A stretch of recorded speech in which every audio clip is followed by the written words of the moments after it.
Just give me 1 second. Let me get this set up, and then we have a little bit we're going to talk about. Okay, I think we're just about set. Okay. 1 more second. Give me a minute. I just got to clear this so I can see what's going on here. All right, I think we're good now. Lon, thank you very much. I appreciate it. Lon, okay, what Lon's making reference to is, and you know what, Lon knows about this, but I didn't mention it to anybody else though, and I actually was going to mention it tonight, but I did start a second channel a couple of weeks ago. I started getting everything together for it. It's going to be a basic home repair type channel for everything down to, like Lon says here, garage door pulleys.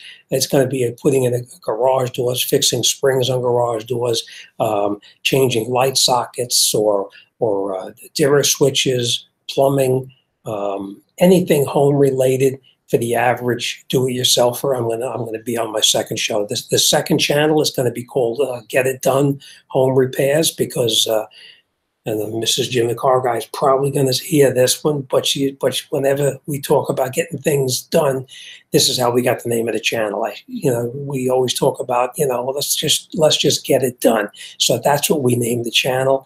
It was actually Mrs. Jimthecarguy that came up with the name, so that's the name we're going to have. It's called Get It Done Home Repairs. Because how many times have you had contractors going to get the job done for you, and you have them supposed to be coming in to get the job done, and what do? They wind up, dragging you on or putting you off, and and it just takes forever to get it done. So on this channel, it's going to be me getting things done, whether it's a light switch, lights, outside gardening, anything around the house, whether it's inside, outside, and maybe even I'll throw in a couple of things I do here, in my garage here on my snow blower or whatever. It'll be all home related type stuff. So so Lon knew about it, but now everybody else is going to hear about it also, and check it out. Again, it's called Get It Done Home Repairs. Go over and check it out. The channel is up and live already. I made it live, I think, about 2 weeks ago. I put it up, and I think I got probably 15 or 20 different videos up there already. So check it out, subscribe, and let me know what you think of the other channel. All right, so that's one thing I want to talk to you about. That was down on the bottom of my list over here, but we'll put it up on top. We have a couple other things I want to talk about, but one thing I got to do first before we start talking about this, I got a lot of texting and a lot of emails from my subscribers asking me what happened last week, where were you? But I will talk about that in a second. But I just want to show you something that was sent to me by a company. They actually sent it to me a couple of weeks ago, and I haven't had a chance to do anything with it because I wasn't here last week. But this is a portable jump start unit here. I already put a link down at the bottom, so you can check it out on the Amazon website. But this is the unit itself. Actually, I didn't open it up. Oh, my dog's here to say hello. She heard something open up and she thought it was food, probably. So, you guys want to see my dog? Hang on a second. Let me get over here and I'll see if I can. Come here, Molly. Molly, come. Let's see. You can see Molly. There's Molly. That's my dog. How you like your shirt, huh? It's not the shirt. It's what's in the shirt. That's what my wife tells me anyway. Okay. So this is the portable jump start. Oh, I hear Mrs. Jimthecarguy laughing back there. I guess I said something. All right. This is the jump start unit itself. I did not use it, but it will come in pretty handy. I'm assuming you throw it in the trunk of your car after you charge the unit up. You can plug it in. Looks like you can charge it through your cigarette lighter. You can use it as a power bank and charge up. Okay, let me just take this out. I'll show you. Okay, you can use it as a power bank, and that goes into, of course, there's a USB adapter in here, I'm assuming. This would be to charge up a cell phone or possibly a camera. And this one looks like it would be for an iPod or an Apple phone or some Apple product to charge it up. But you know what? Come to think of it, that'll be for the Apple iPad as well. The same thing. This is the unit themselves, and I do have to apologize. I did not even look up anything how to use this piece at all. But they're all probably about the same. Okay. Okay. On the side right here, you see the lights on there. Usually the way that these work, and I would have to read the directions to be able to tell, but I'm going to tell you probably that's the way this is going to be too. Each light represents 25% charge. Obviously, when you have all 4 lights lit, you're 100% charged. So this unit is charged. It looks like you charge the unit itself with, of course, this plug here and plug it into your house outlet. And you can plug it in through the side here and charge it up. It looks like it has the plug right in here that you would take your cables, your booster cables. I'll show you. You have your booster cables like this. You plug these booster cables into the side right here, and then you can jump your car. You connect them up negative and positive. I don't have to tell you how to do that. You know that the red is always positive and the black is always negative. And then you plug this into the side of the machine itself, and you'll actually get the power to boost the vehicle up. All right, most of the time it's got a light here, and it also has a light there. So let's see. Okay, this button here turns on the light there. If you need to have light while you're on the road to change a tire or whatever, you've got it. Sometimes they strobe. There's a couple of different functions.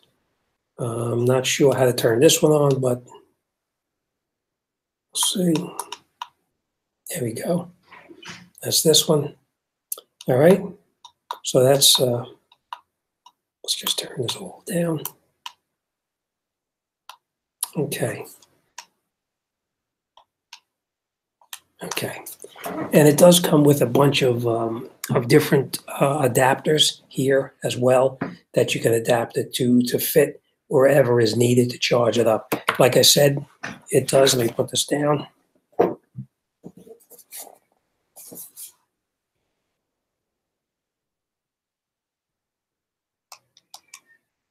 Okay, so now we turned it off.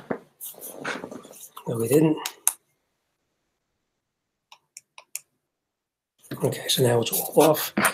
And then if you had to charge your phone or your iPad or whatever, obviously you would plug it in here. One of them usually is one is a 5-volt 1 amp, and the other is a 5-volt 2 amp. So it depends on how many amps you need to actually power up your device. But like I said, it's a power bank. If you need extended battery life, you can use this as extended battery life type phone or whatever you charge in the iPad or iPod, whatever. It'll probably last forever with this thing here. Time-wise, I'm not sure how long it would last, but it'll last a lot longer than a regular conventional battery. Let me just get all this stuff off of here. All right, so that's the power, the jump start and the power bank. So we have all that. I'm going to skip through. I just saw a bunch of chat come up here. We'll come back to that in a minute. But that's the power bank. I did put a description down below the video here, so you can actually go and check it out and take a look at it on Amazon. So, Mike, don't go no place. I got a story to tell you. You're going to get a kick out of this one. I hope Wyatt's in here tonight too, and maybe Eric. But we'll see.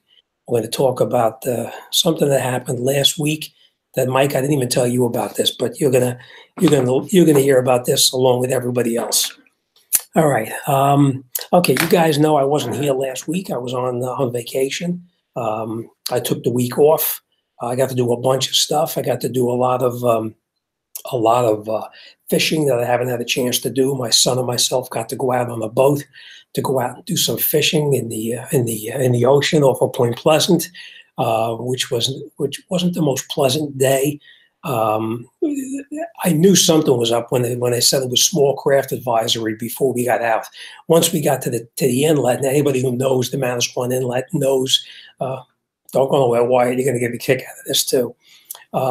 You know, when you go out the Manasquan Inlet, as you're pulling out the inlet, it's nice and smooth in the river until you get to the ocean. As soon as you cross over into the ocean, the waves were all white caps out there, so it was pretty rough. So, you know, we did some fishing out there. We caught a lot of fish while we were out in the ocean, got beat up a little bit from the boat bouncing around, and then we came back into the inlet to finish the day off, drifting up and down in the river and catching some fluke in there.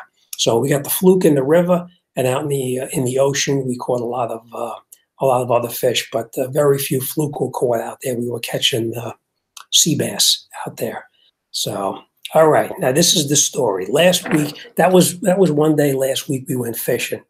We did some fishing, we did some crabbing, but we'll come back to the crabbing. This story I got to tell you, because this one I was at in New York State meeting a couple of friends of mine up there. It was Mike, Wyatt, Eric, Helga. And we're all sitting around by the fire up there, and we're talking. And Mike, I think I was breaking your chops because it was something that, oh no, it was Mike. Because I said, you know, oh, that Chevy, you know, he had trouble with the Chevy with a wheel bearing, and I said, and then Wyatt had some problems with his vehicle the year before, which was a Chevy. And I said to them, being a smart AS, you fill it in. I said to Mike, I said, well, you know, Wyatt has a Chevy. You have a Chevy. I said, you know, what's Helga driving? I said, just asking, what's Helga driving? Well, I kind of like stuck my foot in my own mouth, because as I'm driving back home, I was up in New York, probably about 5 hours from my house, 5 hours away, driving along, stop and get gas. As I go to accelerate to leave the gas station, my Honda, which is supposed to be pretty much bulletproof, and or so I portrayed it as being bulletproof anyway, I'm driving along, go to accelerate, and all of a sudden, bam, check engine light comes on, the what else? The triangular light comes on, and the vehicle stability, something or other, comes back on too. So all three come on at the same time, and it's like, oh crap.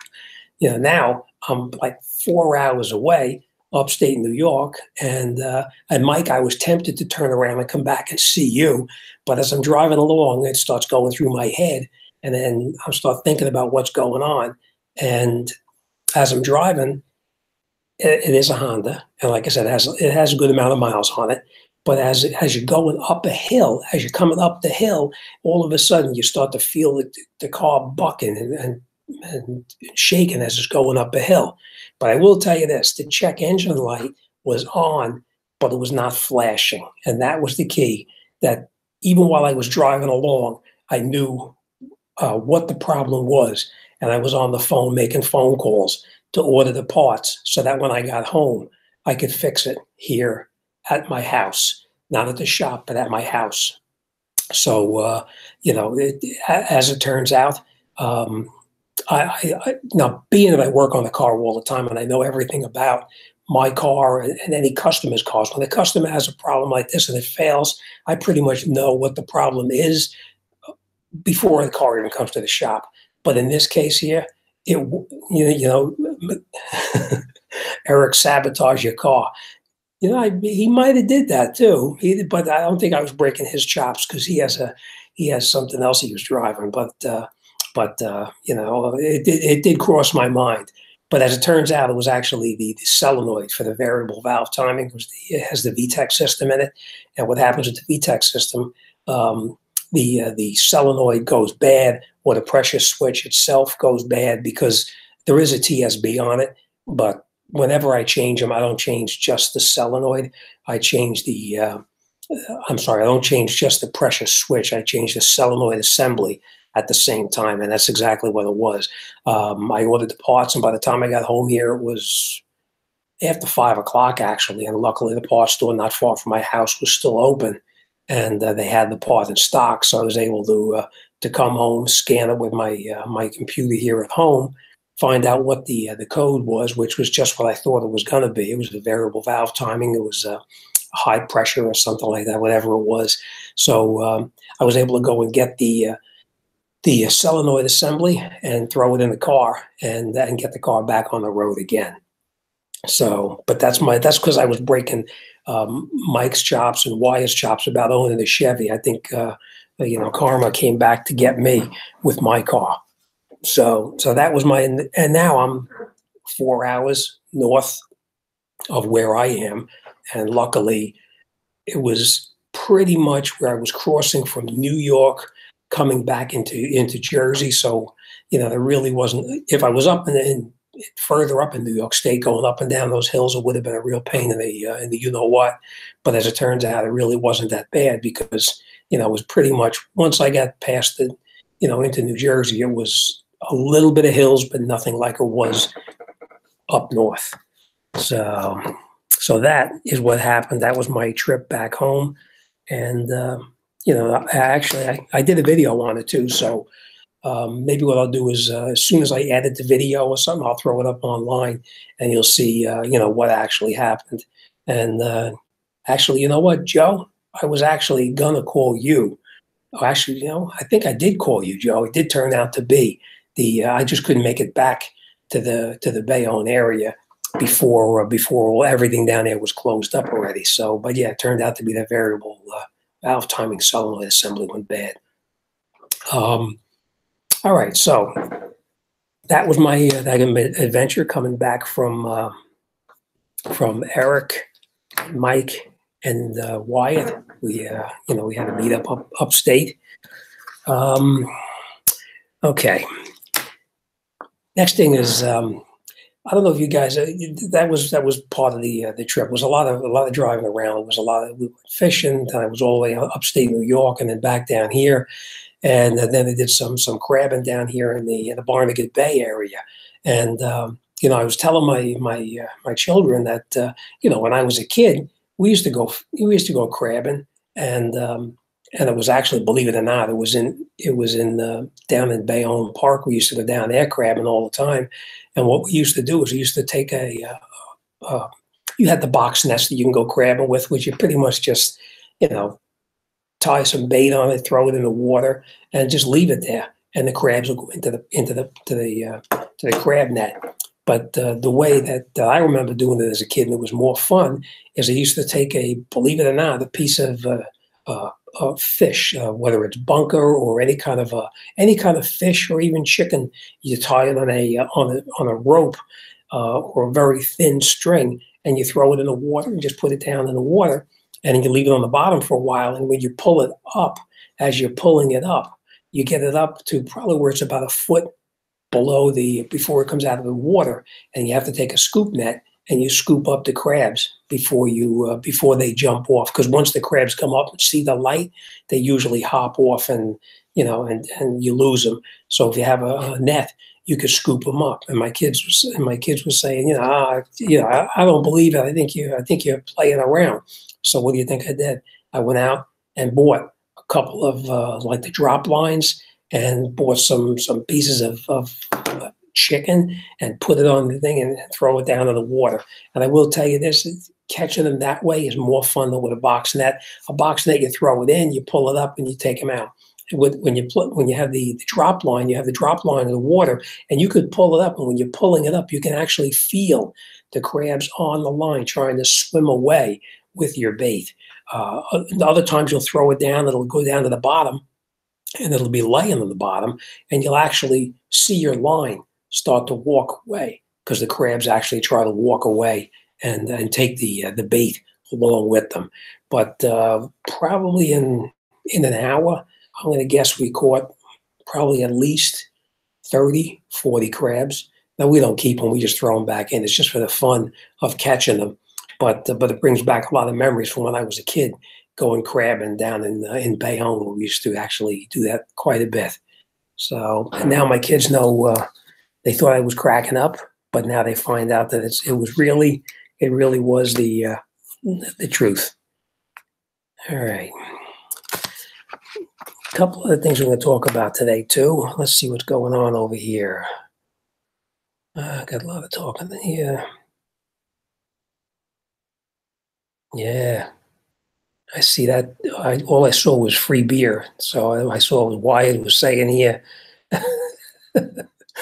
Dr. Pepper. Yeah, I'm not a real big beer drinker, um, but we had a good time sitting around. It was nice actually. It's been a couple of years since I've been camping, and my children are older now, and they have a lot of responsibilities with their jobs and everything. So to get to go camping is a little tough, and it's a lot of work. I mean, when we used to go camping, we had everything you could think of.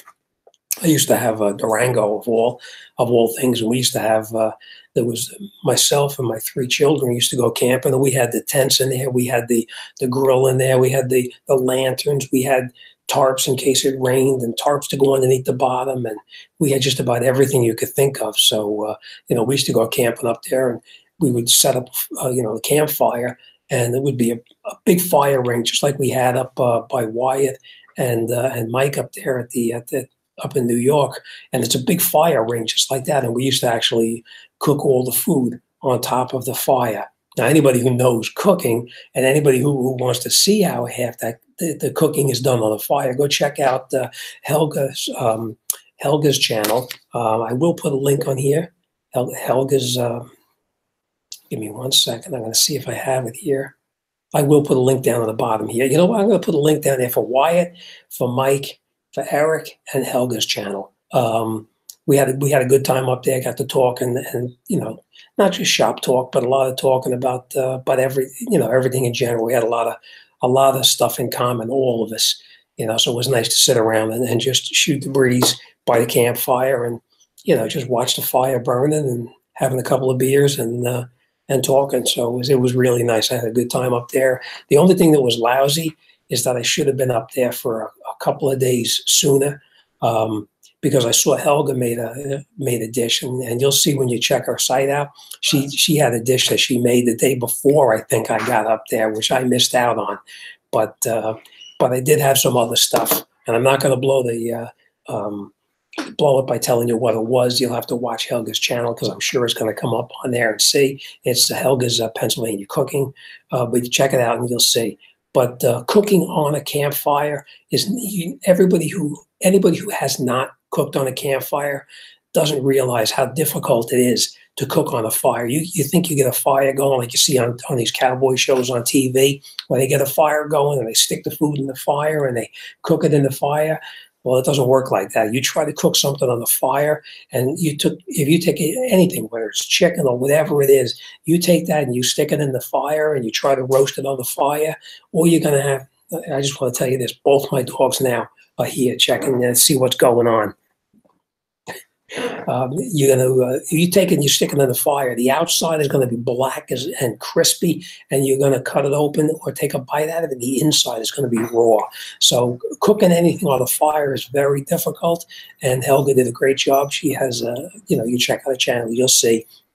But the thing is, when you cook on the fire, you have to get the fire really blazing, then you knock it down so that you're really just cooking on top of the coals. You're not cooking on the flame itself. The flame will just burn everything, where the coals will have actually, keep everything cooking at a pretty good rate. So, it brought back a lot of memories sitting around the fire and just talking about it. I remember when we used to do that. We used to go up there. We had this big fire ring, and we used to take corn, and you would take a bag, a plastic bag, of course, put the corn in the plastic bag, and inside the husk and everything. You leave it in the husk, and you leave it in the bag of water for half hour, an hour, and just leave it sit there. And then, you take the corn with the husk on and everything, and after the fire is knocked down and you're just cooking off the coals, you'd lay the corn on the top of the rails across the top of the fire, and you would cook the corn in the husk itself, and the water being inside, it would actually cook the corn inside the husk itself, because all the water was inside there, and the water would actually cause the corn to cook. So we used to do corn. We used to cook potatoes. We used to take a regular potato and wrap it in aluminum foil and put it down in the coals and leave it sit down in the coals for a while, and Usually after about a half an hour, 45 minutes, you could pull it out, and you had a baked potato. So we used to have baked potatoes, we had corn, we used to have chicken, we'd have hot dogs, we'd have hamburgers. Uh, we had just about everything you could think of up there. And, so it brought back a lot of good memories, being up there and sitting around a campfire. It was nice to think about, what I used to do with my kids and stuff. So one day I will get back up there again. And actually something that's been on my mind too is, I know you guys know what the Appalachian Trail is. That's been on my mind to do something, with maybe hiking a certain section of the trail and doing a filming of it. But we'll see. That's just on the back burner. I'm thinking about doing something like that. So, we'll see. Uh-oh, I see free beer here again. Let's see who's talking free beer. It's Big Dog 50001. I heard Jim is giving out free beer. That's right, free beer for everybody. Wyatt, you're right. Helga can really cook. I'm not going to give it away by saying what it was, but the thing that when you went to pick up something, Wyatt, and Helga had the item there, it was really good, and it was very impressive knowing that she cooked that on a campfire. I give her a lot of credit. I mean, it's a very difficult cooking on a campfire, but she did an unbelievable job cooking this on there. All right, so garlic. Soaked chicken drum in minced garlic, great for crabs. You screw with me, or is that true? Not much crabs in Ohio. Unless you call it, that's right. You know what? Crayfish, you could say crayfish is sort of like a crab. But in Jersey, what I was just reading, or Mrs. Jimthecarguy was pointing out to me, is that with the crabs, you have to have, it has to be, I thought it was 4.5 inches. Now, I haven't been crabbing in probably 30 years, maybe more. I didn't know what it meant when it said point to point had to be at least 4.5 inches. In my mind, I was thinking 4.5 was point to point, was tip of this claw to tip of that claw. That's not the way it is. It's actually on the shell itself. It's got little pointers sticking out the sides of it, like little pieces pointing out of there, and it's got to be from point to point 4.5 inches. So it's the shell itself that has to be 4.5 inches. So you got to have a fairly decent sized crab before you can keep it. But we, like I said, we throw them all back in, and we don't really keep them. We just throw them back in. All right, what else we got going on here? When I was a kid, we used killies for crab as bait. Wow, no kidding, huh? My dad used to use chicken wings as bait for crabs years ago. It really, with this drop line thing that we picked up in the store, believe it or not, we found it in one of these big box stores. I didn't know. It's been so many years, I didn't recall exactly. But basically, all it is a piece, like a V-shaped piece of wire with a pin sticking out the side of it. And you put it through the chicken leg, and it locks in like a clip like that. You put the piece underneath it, it locks in place, and you take it and you throw it in the water, and there's a weight on the end of it to bring it down to the bottom of the on the bottom of the ocean or in the bay or wherever you're crabbing. But I will tell you, when we're pulling them up, you're pulling up the drop line, and you got a chicken leg. It's about this big. Oh, you know what? I can tell you another story about chicken legs. I will tell you this in a second. You're going to kick out of this one. But you drop it down and you pull up the chicken leg, and as you're pulling it up, you don't have one crab on there. You don't have two crabs on there. You got 3 crabs on the chicken leg. I couldn't believe that you have 3 good-sized crabs all hanging on the chicken leg and wouldn't give it up, But and I'm thinking to myself, there must be thousands of them on the bottom of the bay over there. It's just amazing when you get that many and you're pulling them up. Now, I'm going to tell you this. Don't know who the guy was. No idea. Myself and my wife and one of my children were crabbing, and it's out on this pier that leads out into the bay. And we're out there crabbing, and you catching and throwing them back in, catching them. And we had gotten a big thing of chicken legs, and it's just bait for the crabs. And there's there we are, we're crabbing and we're pulling them up, and this guy comes walking past, and he says to me, "Hey," he says, "would you mind if I grab a chicken leg?" So I said, "No." I said, "Go ahead, take one. And I figured he was crabbing down the end of the pier and he lost his bait, because that happens sometimes. And he comes walking over and he picks up a chicken leg, and I'm watching the guy picks up the chicken leg. He puts it into a bag, puts it in a bag, wraps it up, takes the bag, puts it under his arm, walks down the dock, gets in his car and drives away. I looked at my son, he looked at me, and we just busted out laughing. I said, well, if the guy needs it that bad, that's okay.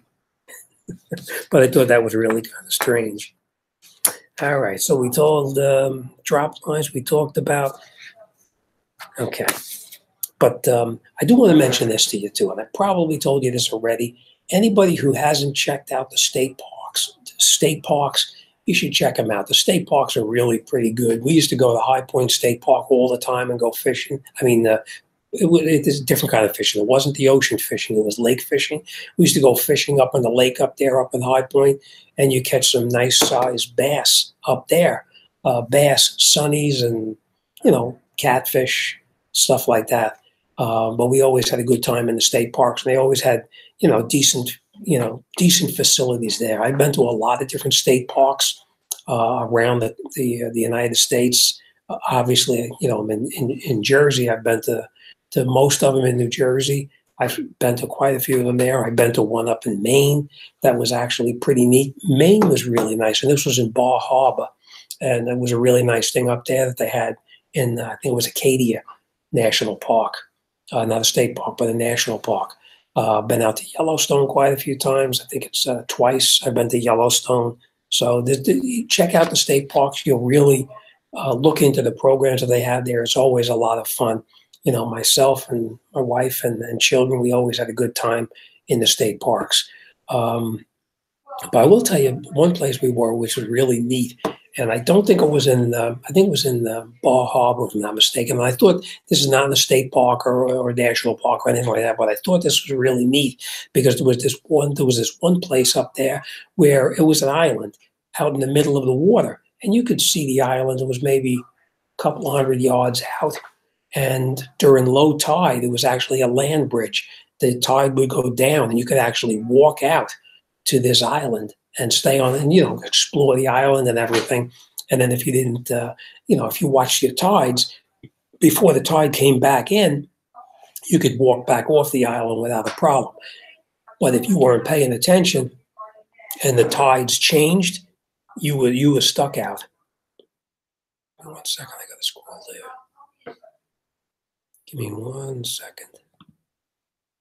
Okay.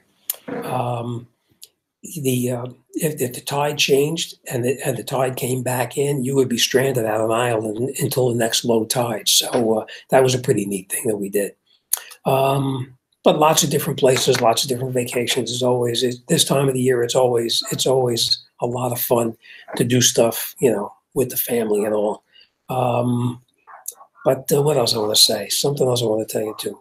Wyatt, I did see that the video you put up the other day about the problem you're having with that cruise control, and you went about that very methodically, thinking about how the problem existed, and I think you answered you came up with the solution yourself without really anybody's help. And what anybody who hasn't seen it, check out Wyatt's channel to see what problem he's having with the cruise control on his I think it was a Chevy truck too. But as it turns out, just listening to you talk and everything, you're right. I think it is a problem with a reflashing of the computer, and it should take care of your issue. But you came about figuring that out pretty methodically. So that was very good. All right. Now, I got a couple of emails, and this is actually going back. So it was probably last week. But I told this guy here that I did want to address this issue because, well, you know what? Let me read this to you, and you think about, what this. What I'm going to give you what my opinion would be on this. This is. It says, "Hi, my name is Richard. I'm a fan of your channel, all the way from Guyana, Africa. I think that's how you pronounce it. I am trying to purchase a salvage vehicle from a car part, this is a little bit C-O-P-A-R-T, Copart, I'm not really sure what that is, which I got at a dead cheap price, hoping to order all the needed parts to ship with it so I can fix it here. I am actually getting it for less than $5,000, and I think it's a steal. It's a 2013 front-end damaged Ford Explorer Limited, and he did send me pictures of it. It is a very clean-looking vehicle, except for the problem in the front of it, which we will get into. And this is what happened. The entire front bumper assembly is off with the radiator and the condenser and the lights. I think if I get the parts from, and he names the parts place he's going to get it from, it should be fixable. Car is stated as engine starts, so I know the engine is fine. It's not run and drive, however. Obviously, the radiator and air intake, etc., aren't in place for the test drive. Not sure of the transmission, though. I want your honest opinion on fixing. It is doable if I should. I think it's meant to be should. It's SHD. Should get most of the parts I need. It will be too big of a risk to take. I am thinking I will need a radiator support, radiator condenser, front impact, front bumper assembly, headlights, and maybe a few other moldings and trims. Would love to hear your opinion. Thanks, and keep up the good job. Regards, Richard. Now, I know, Richard, if you're here, and if you're not here, I know you're going to be looking at this because I did tell you that I'm going to discuss this on my show.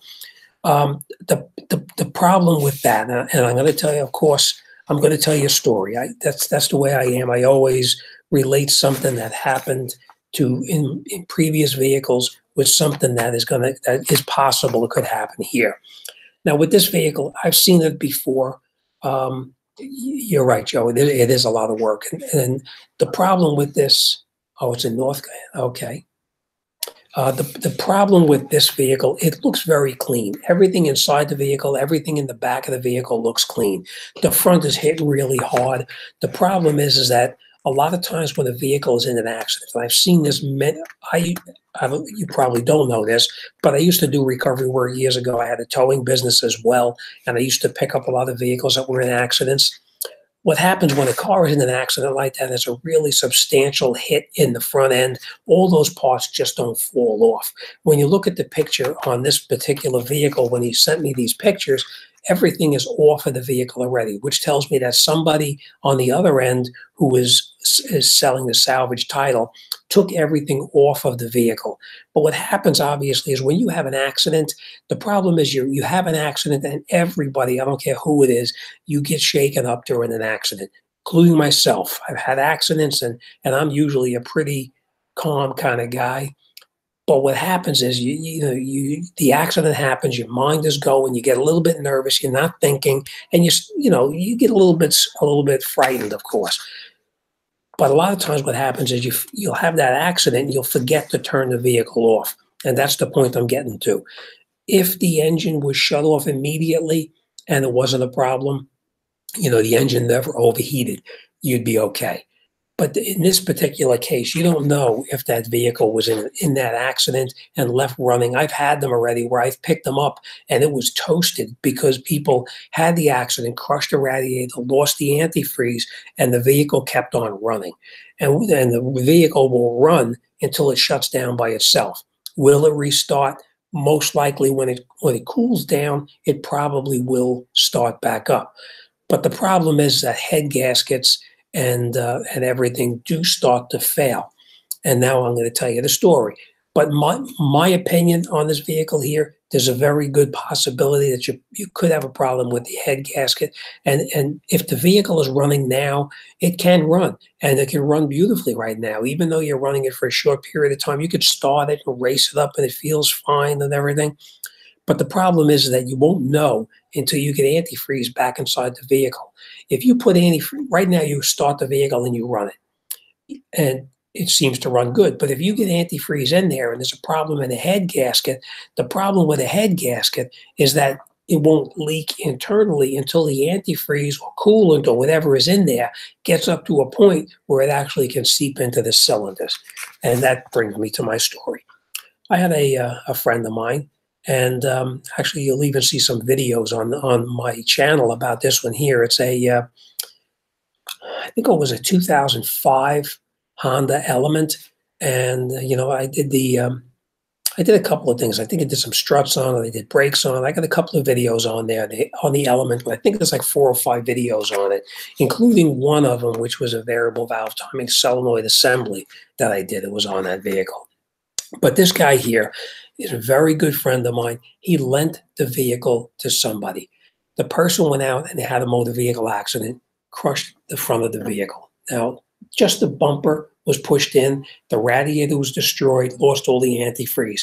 So he gets the vehicle towed down to me, and I'm going to try to help him out because on the Element, the bumper on the Element was not painted. It was just a primed bumper.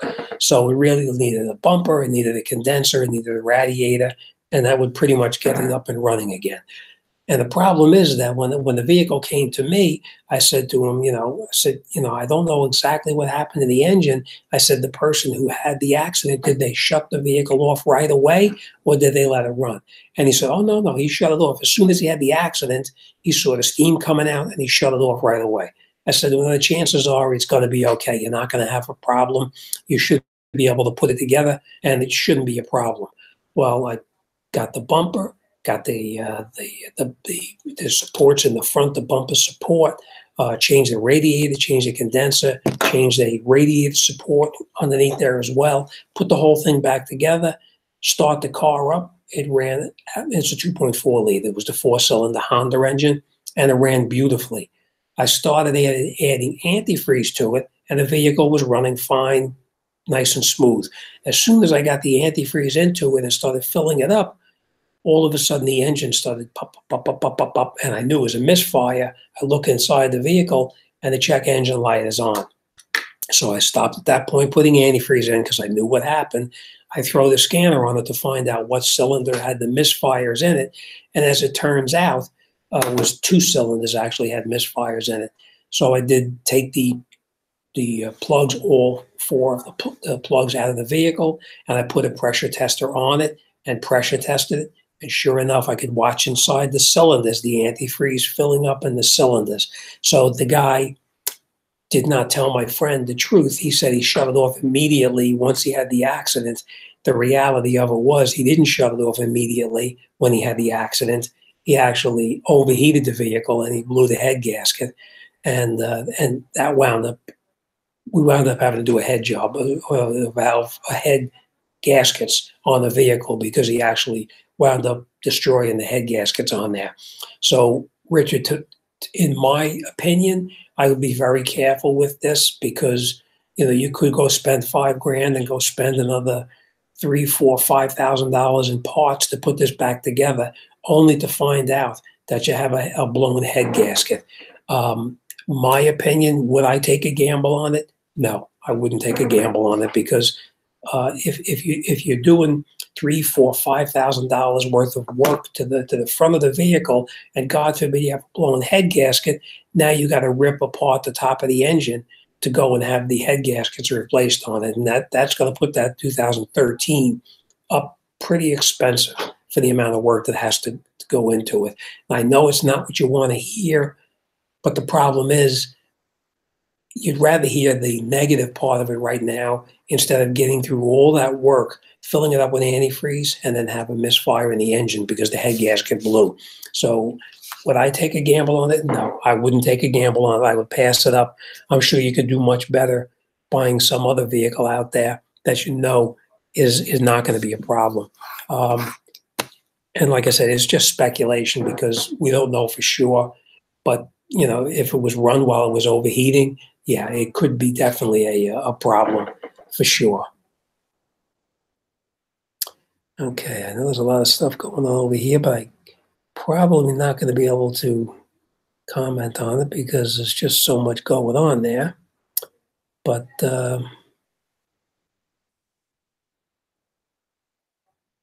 I see Joe's Auto met my friend Wyatt. I see you guys are talking back and forth. And Joe, I hope everything is going okay with you. I'm going to give you a call during the week. I know you had a couple of issues going on. Curious about what's going on down there with you. Oh, this is my friend Joe's Auto Electric I'm talking about. Okay, all right. This here we got another one of my subscribers has a question for me too, and this is I'm not even going to try to pronounce this. I can't say it. It says, "Hello, Jim. In my Mazda 3 2004, the CEL, the check engine light was on. I plugged the scanner in, and a PO128 code came in, as well as a PO455.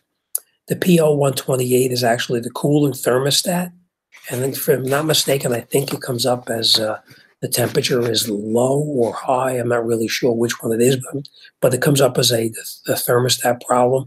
And the 455, the PO, is the evap system emission large leak detected. I also noticed that the engine coolant was at the minimum level, so the PO128 will the PO128 go away if I top off the coolant with a 50/50 concentrate. Okay, with this here, the PO128, if it's just low on the overflow bucket, that's not going to be a problem. What happens is now if you open up the radiator and you open the radiator up, look down the side of the radiator, and you see that you can't see any antifreeze in there, then the PO128, yes, it could be a problem where the antifreeze leaked out someplace, whether it's a hose or a radiator or whatever, the water pump, anything could be leaking and causing that to happen. But if the antifreeze or coolant in the radiator itself is full and the overflow bucket is just to the minimum, then no, that's not going to cause the problem. What happens is a lot of times when you have a bad thermostat like that, the vehicle will run hotter. When the vehicle runs hotter, that antifreeze in the radiator and the overflow bucket, it'll expand. So if it's at the maximum or minimum level, most of the time it's at the maximum. If you're at the maximum level, that antifreeze inside there gets hot, the antifreeze expands, and when the antifreeze expands, it blows out through the vent. It'll go out onto the ground or whatever, because it'll actually expand and have nowhere to go, and it'll go out onto the ground. So now when the vehicle cools down, the antifreeze will actually come back down again, and it'll be at the minimum level. So my suggestion is, if you have antifreeze in the radiator and it's full and it's at the minimum on the overflow bucket, replace the thermostat, because I'm sure that thermostat is going to be no good. I've run into this many times, and the thermostat is usually the culprit. So again, if the antifreeze in the radiator is full and the overflow bucket is just at the minimum, change your thermostat, and I'm sure it'll take care of your problem. As far as the large leak in the evap system, leaks in the evap system can be a little difficult for a do-it-yourselfer to pinpoint what it is. You need a smoke machine to actually smoke the system so you can find out where the leak is. But what I would do before you go crazy doing anything with it, get in there and take a look at the gas cap. I think it was an 03, if I'm not mistaken. No, an 04. An 04 is a pretty old vehicle. The piece that wears out the most is when you look at the cap, that rubber ring on there starts to wear out. And if that ring has got cracks in it, it's a good possibility that the ring itself is no good. So to actually, if the O-ring is broken on the cap, change the cap, clear the codes, and see what happens. I have a suspicion that it's not going to be just the cap. Is there any other leaks inside the system? You'll need, like I said, you'll need a smoke machine to actually smoke it to be able to tell. But if you could go underneath there and take a look underneath there. I've had a Hyundai one time where it was actually a pretty clean cut issue in the back by the tank itself. One of the hoses in the back to the tank itself had rotted away, and it was actually hanging off, and it caused that problem. So visually, look at all the lines that go from the front of the vehicle all the way to the back of the vehicle for any kind of visible signs of leakage. And if there's no visible signs of leakage, then you're really going to need a smoke machine to find out exactly where that problem is. All right, I hope that helps you out. And Okay, here we got to know this. This is right up my alley. This vehicle, and this is I won't say his last name is Salvador. I have a 1960 Impala. It makes a real loud noise when I turn the wheel. Can I have your opinion, please? I will tell you back in those, if you did check the front end out thoroughly and make sure that there's no other, just give me 1 second. I just got to go back here for 1 minute. Okay. Okay. If you did check out the front end, I mean, I'm assuming that you checked the ball joints to make sure. It's very, very basic. There's not a lot on that car that can make that banging noise or thumping noise that you're getting when you turn the wheel. I got a feeling that it's probably going to be either it's going to be the ball joints, which I don't think is going to be ball joints. The next thing you want to take a look at too is on the on the upper control arms, you'll have bushings on there. And if you look on the upper control arm where it comes out and it goes down into the ball joint itself, the upper control arm has bushings that actually are in the bushings are actually in the control arm, and there's a rod that goes through there for the adjustment for the wheel alignment. What happens on there frequently is that those bushings wear out, so your metal sleeve will still be good. There's a metal sleeve around that rod, and then there's a rubber bushing in there, and there's another metal sleeve around that. What happens frequently is that the rubber bushing wears out, and the bushing wears out, and it causes that thumping noise that you'll get in there. So if it was me, first thing I would check is get underneath the vehicle with the floor jack up the lower control arm, bring the lower control arm up as high as you can to get the weight off of the ball joints. Take the wheel in your hands, the back and the front of the wheel, and rock the wheel back and forth. That'll give you an idea what the tie rod ends are looking like, if there's a lot of play in the tie rod ends. And if you have a problem in the ball joints, you'll go underneath there with a very long bar underneath the tire itself and just give a slight up and down movement on the tire, and you can actually watch the upper control arm. If it's a bad bushing, you'll see the control arm slide in and slide out. So, you want to check that. That is actually, it's a very common problem. Back in the day, I used to do those bushings, probably a dozen of them in a week. You used to get them, it was practically every day you were doing those bushings. So it was extremely common. So check those bushings first. You're going to find out that the bushings in this case is most likely going to be the problem. So, like I said, floor jack underneath the lower control arm, jack up the lower control arm, get a very long pipe, put it underneath the tire, between the tire and the ground, and pull up and down on the pipe. And you can listen to the ball joints, and you'll be able to tell if the ball joints, you may have to have somebody looking at them to see what kind of play you have in there. A little bit of play is okay, but it should not be significant. So make sure you don't have a lot of play in there. If the ball joints have no play, and then you'll check the lifting up on the ball joints, you don't have a lot of play, then grab the top of the wheel and push the top of the wheel in and out. Push it in and pull it out, because if it is the bushings, when you pull the tire in and out, you'll hear that clanking up in the top there. I have a suspicion that it's going to wind up being the bushings and then nothing more. It's probably just going to be the bushings are no good. So check it out, and if you want, send me an email and let me know what you find, and then we can talk about it on the next show that I do. What else is going on inside there? All right, and now I'm not going to read this last name either. This is somebody named Paul. It says, do you need to bleed the brakes after you do a brake job?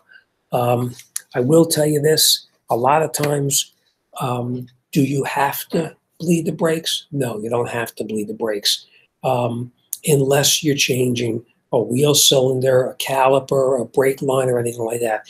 If you don't open up the line that you're losing brake fluid, then you don't have to bleed the brakes. You'll just need to go ahead and to pump the pedal up and brings the pedal back up.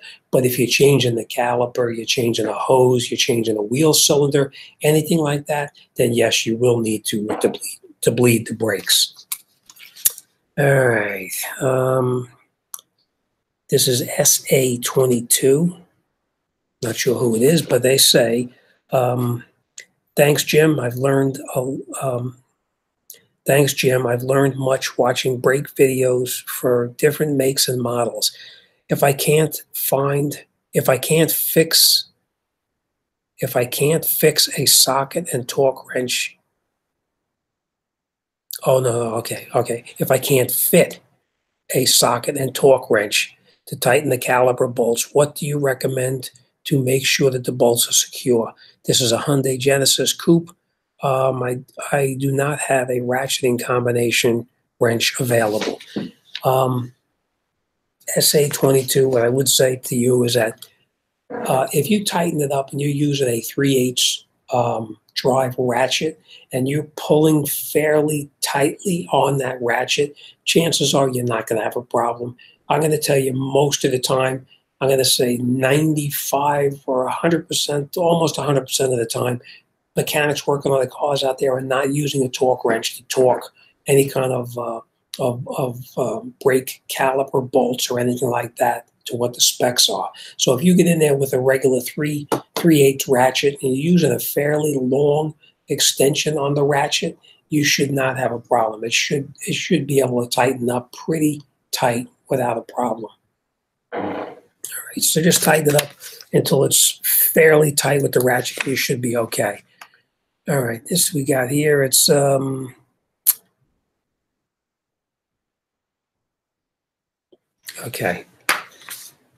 That's that. This one comes from DJ Fishing, I think. It says PO141 heater circuit bank 1 sensor 2 1999 Buick Regal 3.8. Would this make my car not drivable? A problem with the heater circuit on an oxygen sensor is not going to make your car not drivable. Your car will still be able to be driven. It may not get the fuel economy that you're normally used to getting, but it'll still ride okay. It'll just burn a little bit more fuel, or maybe a little bit sluggish, or it may not perform exactly as you want it to. Let me see over here. Okay, my buddy McGee63 says, Jim, when we gonna meet for a beer? Even though you are not a beer drinker. Well, I didn't say I'm not a beer drinker. I just don't drink a lot of beer. But yep, as soon as I get caught up, I am going to give you a call, and I'm going to shoot up there. And yes, I will let you buy me a beer. We'll have to get a burger and a beer. We'll have to find some place. So yeah, we will definitely. I got your number in my phone actually, so we will talk. All right. What do we got going on here? A couple of things. Okay, we're going to come back to some of this chat here. We're going to do that in just a minute, but I just wanted to talk about that heater thing now.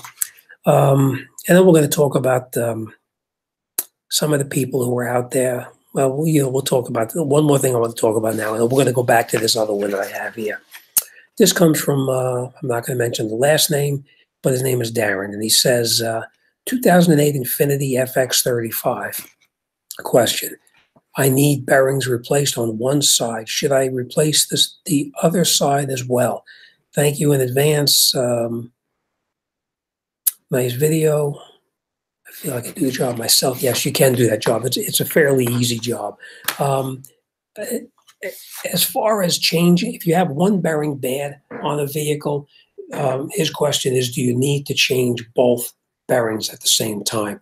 No, you don't have to. And the reason I say no, you don't have to, is usually a wheel bearing fails for a couple of different reasons. Most of the time, the reason a wheel bearing fails is because it hits a really large pothole and it damages the bearing. The impact will damage the bearing. So, wait a minute, I see something important. Well, folks, movie night. Okay, Wyatt, good to see you here, and it was a great time last week getting together, so hopefully we can do it again. And next time, I'm not going to come up just for the one day. Next time, I will come up for a couple of days, and or wherever we get together, where it's up, down, wherever it is. Next time it'll be for a couple of days instead of just for a short get together like we had. All right. So you enjoy the rest of your evening, Wyatt, and it was good seeing you in here. So to answer that question about the bearing, you don't have to change two bearings. If you have one bearing that's bad, you can replace just the one bearing, because chances are, with an impact, you hit a pothole or something that caused the bearing to actually to be destroyed. So you can get by with changing just the one bearing. All right, this one I'm going to talk about too, but I'm not going to give any names here. And this is the kind of what I call trolls that you'll run into here. This is somebody who was actually criticizing a video I did on the 2008 Honda CR-V. It was a tire pressure monitoring system failure. It says, and I'm not going to mention his name because I don't want to give the guy the recognition, because in my opinion, he's a JA, and I won't even say what it is, but you guys can figure out what that is. It says, "A nice job, Jim. The only problem is WTF. We do when we don't." I mean, the guy's an illiterate. He can't even put two words together properly, but I'll give you the gist of it. "Nice job, Jim. The problem is what WTF we do when we don't have your FU machine. Oh, wait, we can take it to a mechanic. So this video is worth less than SH." You could fill that in, but keep up the good, useful videos like this. Well, I will tell you this, and this so-called JA, he thinks he's a smart guy, but the problem is that without the proper tools, you can't work on a car. I mean, if you think that that you can go and repair something without having the proper equipment or the right diagnostic equipment, then don't even waste your time doing anything, because you're just causing yourself a headache. So I will say this to that JA: if that's the case, don't even look at it. Take it to a mechanic and let him fix it for you, because obviously you're not competent enough to even think about doing it, because that machine is fairly inexpensive, and if you had a brain, you would be able to figure out how to do it instead of being a real smart guy. But I just want to point out, I mean, that's only one. Most of the time, I don't even talk about these people here, because they are a bunch of trolls just looking to stir up trouble. But you do see them a lot out there. But that's the thanks that you get sometimes for trying to help everybody out. All right, now I think we're going to call it night. I have no more car questions for you, because I ran out of car questions, but I'm going to go back and I'm going to see what everybody's talking about here before we call it night. I don't even know what time it is here, but we'll see. Okay. All right, who we got in here?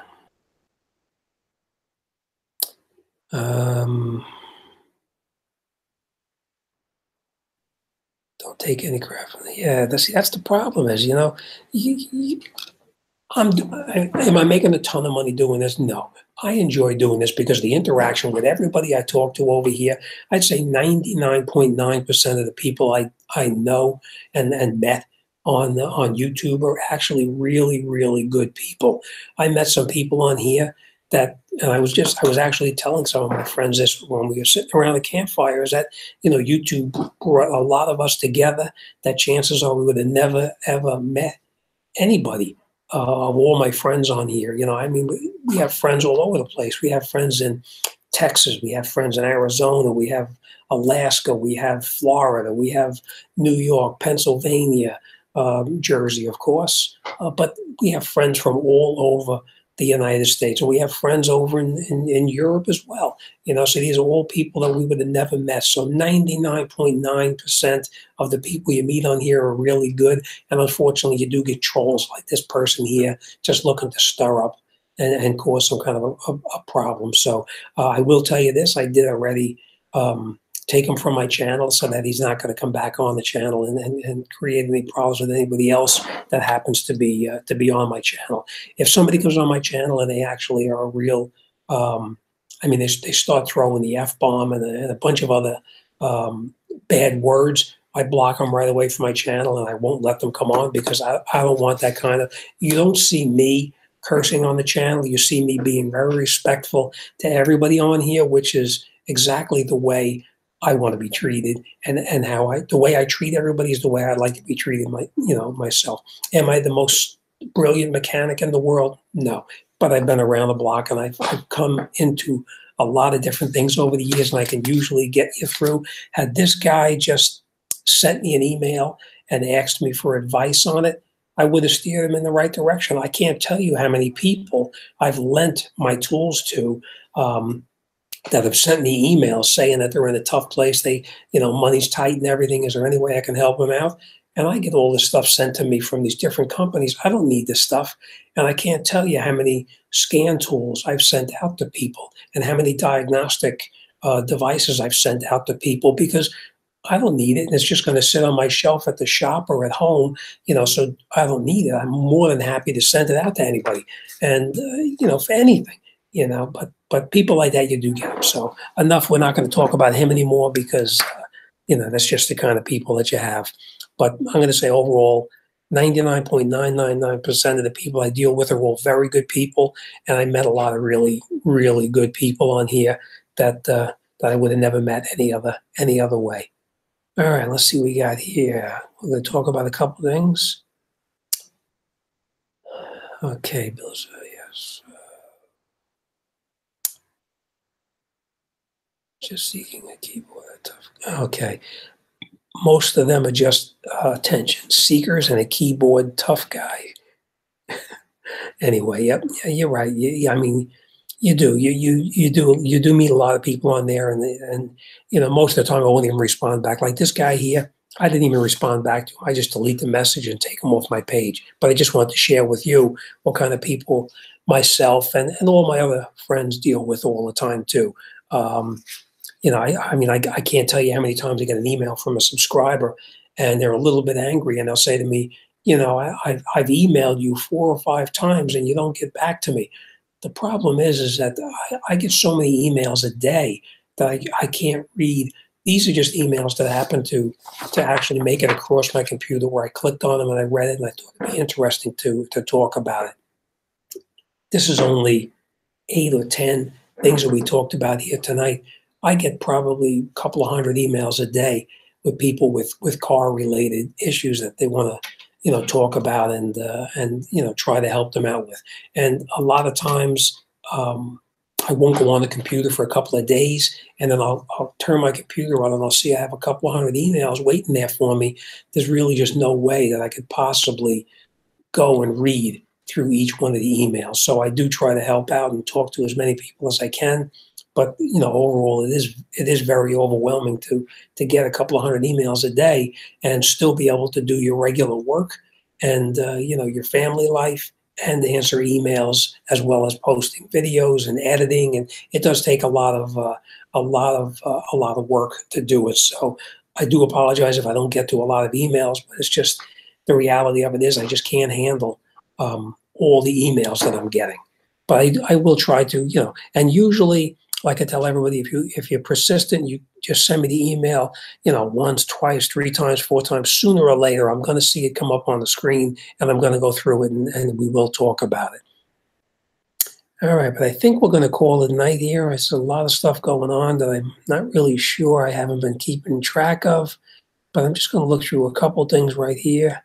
I see Gerald is in here. Good to see you, Gerald. My friend Nat's here. A lot of people I see are in here talking back and forth. I saw my buddy Joe was in here. But that's it. Lon, it was good to see you as well. But like I told everybody, check out the new channel in the beginning of the show. Check out my new channel. It's Get It Done Home Repairs. It's going to be all home repairs that anybody can do.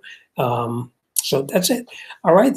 As again, thanks for spending your Sunday evening here with me.